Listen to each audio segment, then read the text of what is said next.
John Pollock, très croyant et adepte de la réincarnation, espérait un signe que ses filles lui seraient rendues. En 1958, contre toute attente, Florence Pollock donna naissance à des jumelles, Gillian et Jennifer. La naissance de jumelles était particulièrement inattendue car il n'y avait pas d'antécédents de jumeaux dans la famille et les scans prénataux avaient identifié un seul bébé. Dès leur naissance, des signes troublants commencèrent à apparaître.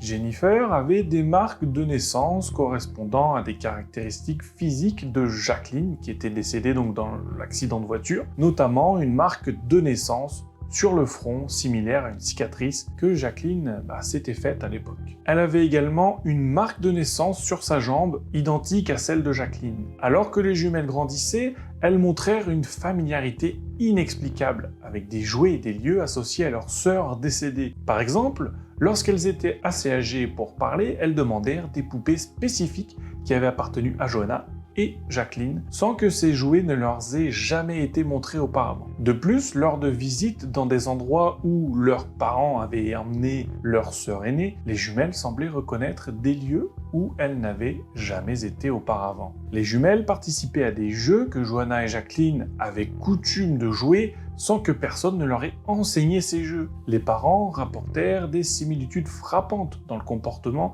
et les préférences personnelles entre les jumelles et leurs sœurs décédées. La conviction de John Pollock, donc le père, que ses filles étaient réincarnées, était soutenue par ces événements, bien que Florence, au début sceptique, finit par reconnaître l'étrangeté de ces coïncidences.